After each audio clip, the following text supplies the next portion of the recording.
총성과 포연이 난무했던 한국 전쟁의 한복판. 이 치열한 전장에서 인간이 아닌 한 마리의 동물이 하사 계급을 달고 2번의 퍼플 하트 훈장을 받으며 전설적인 영웅이 되었습니다.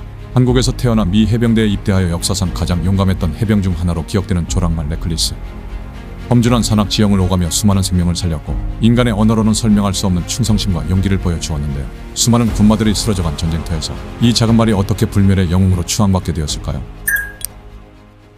1948년 제주에서 태어난 레클리스의 본명은 아치메였습니다. 그녀는 경주마 출신으로 115cm의 작고 다부진 조랑말이었습니다. 1950년 6.25 한국전쟁이 발발한 뒤 아치메를 키우던 주인은 지뢰 사고로 다리를 잃은 여동생의 의족을 마련하기 위해 어쩔 수 없이 아치메를 팔게 되었습니다. 한국전쟁이 가장 치열하던 시기였던 1952년 미 해병대 제5연대는 험준한 산악 지형에서 탄약과 보급품을 나를 방법이 절실했습니다. 그것은 지프차도 병사들도 감당하기 힘든 험로였죠. 때마침 전투에서 탄약과 군수용품 등을 운반할 말을 찾고 있던 미 해병대원들이 사비로 아치메를 $250에 구매한 것입니다. 그렇게 미 해병대에 입대한 아치메는 새로운 이름을 부여받았는데요. 바로 무반동총을 운반하는 임무에서 따온 이름 레클리스였습니다. 그리고 그 이름답게 레클리스는 정말 무모할 정도로 용감한 말이 되어갔습니다. 레클리스는 단순히 짐을 나르는 동물이 아니었습니다. 미 해병들은 그녀에게 포탄 박스 냄새를 맡게 하고 포격 소리에 익숙해지도록 훈련시켰습니다. 곧 포탄의 폭발음에도 놀라지 않고 대원들의 지시를 완벽히 따르는 해병으로 거듭났습니다. 레클리스는 어느 순간부터 전쟁터의 가장 중요한 보급선이 된 것이었죠. 함께 목숨을 걸며 싸우고 식사나 휴식 중에는 병사들과 같이 샌드위치,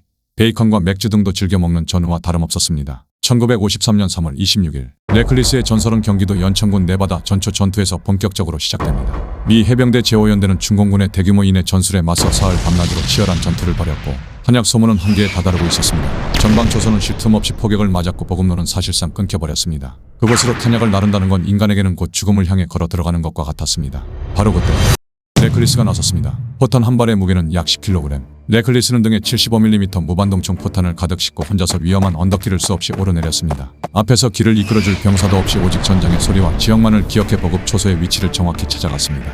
이 전투에서 레클리스는 단 하루 동안 무려 51번이나 왕복 보급 임무를 수행했습니다. 그녀가 운반한 포탄은 총 386발. 무게로 치면 4톤이 넘는 양이었습니다. 이 탄약이 없었다면 수많은 해병대원들은 결국 총을 내려놓고 후퇴할 수밖에 없었을 것입니다. 레클리스가 포탄을 싣고 다시 모습을 드러낼 때마다 해병들은 환호했습니다. 그녀는 포탄을 나르는 말이 아니라 절망 속에서 보급선과 함께 도착한 희망 그 자체였습니다. 레클리스의 활약은 페가스 고지 탈환과 방어선 유지에 결정적인 역할을 했고 함께 싸우던 전우들에게는 끝까지 버틸 용기와 싸울 이유를 다시 일깨워 주었습니다. 레클리스의 임무는 언제나 죽음을 곁에 둔 일이었습니다. 그녀는 지옥능선에서 쏟아지는 포탄 파편에 여러 차례 맞아 머리와 옆구리에 부상을 입었지만 피를 흘리면서도 전장의 한복판에서 결코 멈추지 않았습니다. 레클리스는 탄약이 필요한 곳까지 짐을 전달한 뒤에야 비로소 안전지대로 돌아왔습니다. 더 놀라운 점은 돌아오는 길에 부상당한 병사들을 발견하면 스스로 다가가 그들을 등에 태워 후방으로 실어 나르기도 했다는 사실입니다. 누가 시키지 않았는데도 생사의 갈림길에서 무엇을 해야 하는지 스스로 알고 행동한 것이죠. 미군은 이런 레클리스의 용맹함과 부상 투혼을 기리기 위해 퍼플 하트 훈장을 2차례 수여했습니다. 퍼플 하트는 전투 중 부상을 입은 군인에게만 주어지는 매우 명예로운 훈장인데 동물로서 이 훈장을 받은 존재는 레클리스 단 한 마리뿐입니다. 한국 전쟁의 포성이 멈춘 후 레클리스는 영웅이었지만 여전히 한국에 남아 고립된 상태였습니다. 미국으로 돌아가고 싶어도 단지 돈이 없다는 이유로 발이 묶여 있었죠. 이 사실을 접한 해병대 앤드루 기어 중령은 분노했습니다. 그는 미국 여러 신문에 레클리스가 처한 위험을 상세히 알리는 글을 기고했습니다. 기어 중령은 이렇게 호소했습니다. 레클리스 병장이 한국에서 외롭게 고립되어 있다. 해병은 누구도 버리지 않는다는 전통이 있다고 호소했습니다. 그는 한국에서 전투에서 필요가 없는 말들은 즉시 상인에게 팔아버리거나 도축된다는 현실을 알리며 레클리스를 데려오지 못하는 심정을 토로했습니다. 레클리스 병장의 이야기는 미국 전역의 신문에 실리며 엄청난 반향을 일으켰습니다. 국민들은 전쟁에 쏟아부은 돈이 얼마인데 돈이 없어 해병대 영웅을 데리고 오지 못한다는 것은 잘못된 일이라며 강력하게 항의했습니다. 결국 이 감동적인 사연과 국민들의 뜨거운 성원이 기적을 만들어냈습니다. 한 선박회사 대표가 신문사에 연락하여 레클리스를 일본 요코하마까지만 데려오면 그 이후 미국까지는 자신들이 책임지고 안전하게 수송하겠다고 약속한 것입니다. 마침내 레클리스는 해병대원들의 뜨거운 환송 속에 고국을 떠나 미국행 군함에 오를 수 있었습니다. 그녀는 마침내 전쟁터에서 벗어나 그녀를 사랑했던 동료들의 품으로 돌아갈 수 있게 된 것입니다. 그렇게 레클리스는 전쟁 영웅의 예우를 받으며 1954년 미국으로 건너가게 됩니다. 샌프란시스코 항구에 도착했을 때 군악대와 수많은 해병 그리고 시민들이 그녀를 맞이했습니다. 미국 전역은 한국에서 온 이 작은 말에 놀라운 활약상에 깊은 감동을 받았습니다. 1959년 미 해병대는 레클리스의 공로를 공식적으로 인정하며 그녀를 하사로 진급시켰습니다. 이는 미군 역사상 가장 높은 계급에 오른 동물이라는 기록이 되었고 그 밖에도 해병대 공로 훈장, 대통령 부대 표창 등을 포함해 다수의 훈장이 수여되었습니다. 레클리스는 하사로 진급한 이듬해인 1960년 전역했고 미 해병대는 그녀에게 평생 먹을 사료와 편안히 지낼 축사를 제공했습니다.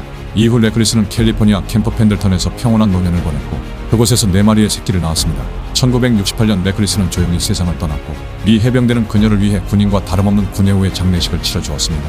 세월이 흐른 뒤에도 네클리스의 이름은 잊히지 않았습니다. 1997년 미국 라이프지는 네클리스의 업적을 기려 조지 워싱턴, 에이브러햄 링컨, 마틴 루서 킹 목사 등과 함께 세계 100대 영웅으로 선정했습니다.